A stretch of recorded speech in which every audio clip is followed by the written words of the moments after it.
আমি অভিষেক মান্নাদা। এর আগের ক্লাসে আমি ভোল্যান্টাইজেশন মানে পায়রা বা এই ধরনের যারা পাখি তাদের অভিযোজন সম্পর্কে আলোচনা করেছে। আজকে এর ঠিক পরে তোমাদের বইতে যেটা রয়েছে সুন্দরী গাছের অভিযোজন,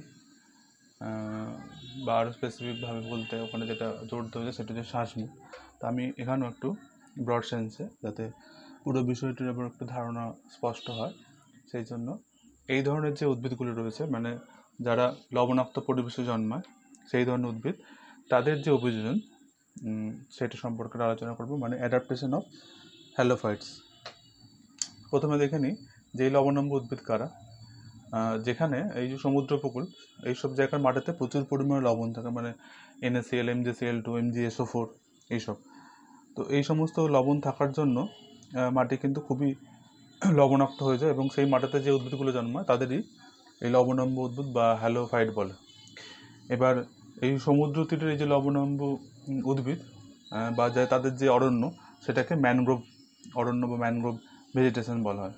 আমাদের এখানে যেমন পশ্চিমবঙ্গে সুন্দরবন আছে, সেরকমভাবে উড়িষ্যা, কেরালা, তামিলনাড়ুরও মানে সমুদ্র উপকূলে এবং আন্দামানেও এই ধরনের ম্যানগ্রোভ অরণ্য দেখা যায়। এবার মাটিতে কি হয়, জল যথেষ্ট রয়েছে, সমুদ্রের কাছে প্রচুর জল আছে, কিন্তু সেই জল থাকলেও এত বেশি লবণ থাকে যে সেই জন্য উদ্ভিদের মূল কিন্তু সেই জল শোষণ করতে পারে না। হ্যাঁ, তাই এই ধরনের যে মাটি তাকে কিন্তু ফিজিওলজিক্যালি ড্রাই সয়েল বা শারীরবৃত্তভাবে শুষ্ক মৃত্তিকা বলে। তো এই পরিবেশ থাকার জন্য তারা যে সমস্ত অভিযোজনগুলো করেছে এবার সেগুলো আমরা একটু আলোচনা করি। প্রথমেই এই ধরনের তোমরা ছবি দেখতে পাচ্ছ ম্যানগ্রোভ অরণ্যের উদ্ভিদে।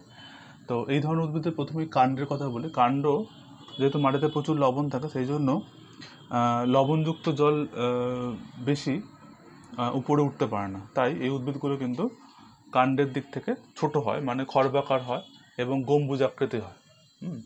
পাতার কথা যদি বলি, পাতাগুলো পুরু, চকচকে, মসৃণ প্রকৃতির হয়। পাতায় ত্বক থাকে বা রোম জাতীয় পদার্থ থাকে। এগুলোর কারণ হচ্ছে যাতে বাষ্পমোচনটা একটু কমানো যায়। এরপরেই আমরা মূলের অভিযোজন দেখব এবং খুব ইম্পর্ট্যান্ট আমাদের জন্য পরীক্ষা পারপাসে।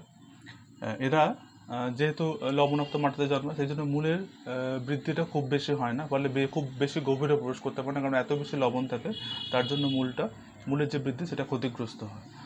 হ্যাঁ, তবে মূলতন্ত্র সুগঠিত না হওয়ার জন্য মাটিটা আবার কর্দমাক্ত, সেখানে আটকে থাকবে কী করে?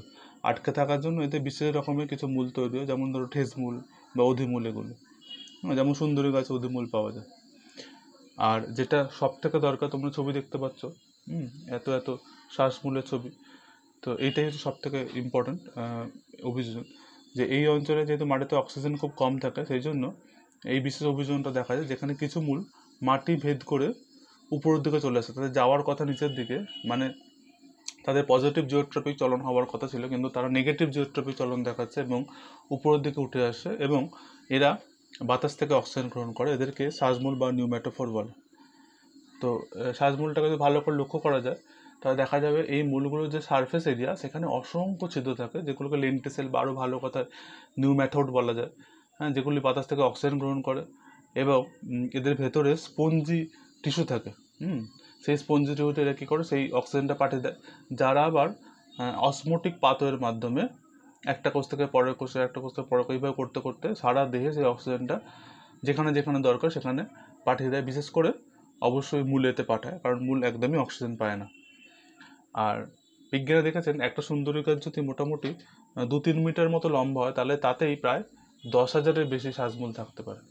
তাহলে বুঝে দেখো একটা গাছে যদি এরকম শ্বাসমূল থাকে তাহলে অন্য সব গাছগুলো মিলে পুরো যেখানে ম্যানগ্রোভ অরণ্য সেখানে কত শ্বাসমূল রয়েছে। আচ্ছা, এবারে একটা নতুন গবেষণা হভেনডেন এবং হভেনডেন 1994 এবং ডিউক 2006, তারা একটা গবেষণা দেখিয়েছেন একটা নতুন তথ্য যেটা আগে অন্য বিজ্ঞানীরা লক্ষ্য করেনি। সেটা হচ্ছে এই যে শ্বাসমূল তার কিন্তু ভিতরের যে লেয়ার, হ্যাঁ, মানে সারফেস লেয়ার, সেখানে কিন্তু ক্লোরোফিল উপস্থিত থাকে। এবং এই ক্লোরোফিল থাকার জন্য সারফেস লেয়ারে ক্লোরোফিল থাকার জন্য তারা কিন্তু ফটোসিনথেসিস করতে পারে। মানে এই যে শ্বাসমূলগুলো তোমরা দেখছো বাইরে কিন্তু কিউটিকল রয়েছে, এই কিউটিকল লেয়ারের নিচে সাবসারফেস লেয়ারে ক্লোরোফিল থাকে এবং সেই ক্লোরোফিল দিয়ে তারা কিন্তু সালোক সংশ্লেষ করতে পারছে। মানে দেখো এই শ্বাসমূলগুলোকে বেঁচে থাকার জন্য কিন্তু ওই গাছটার ওপর ডিপেন্ড করতে হচ্ছে, তার নিজেরা কিন্তু নিজের খাবার তৈরি করতে পারছে। এটা একটা নতুন তথ্য যেটা এই দুজন বিজ্ঞানী হোভেনডেন এবং ডিউক তাদের গবেষণার মাধ্যমে আমরা জানতে পারছি। এরপরে এতক্ষণ আমরা পড়ছিলাম যে উদ্ভিদের কিছু মরফোলজিক্যাল অ্যাডাপ্টেশনের কথা। এরপর আমরা কিছু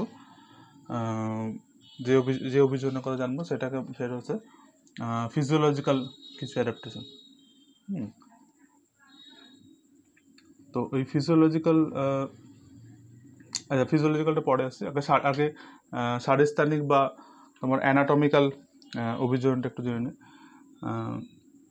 এই ধরনের উদ্ভিদ যেহেতু যে পরিবেশ থাকে সেখানে জলের একটা ক্রাইসিস রয়েছে, সেই জন্য এখানে এদের দেহে জল সঞ্চয় কলা থাকে।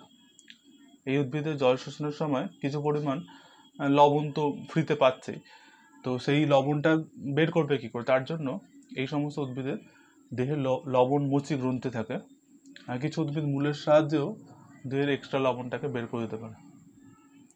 আর যেহেতু জলের ক্রাইসিস আছে, তাহলে পত্ররন্ধ্রের মাধ্যমে জল দেহ থেকে বেরিয়ে যাওয়ার একটা সম্ভাবনা রয়েছে, সেই জন্য পত্ররন্ধ্রগুলোকে এরা কিন্তু পাতার অনেক ভেতরের দিকে রেখেছে।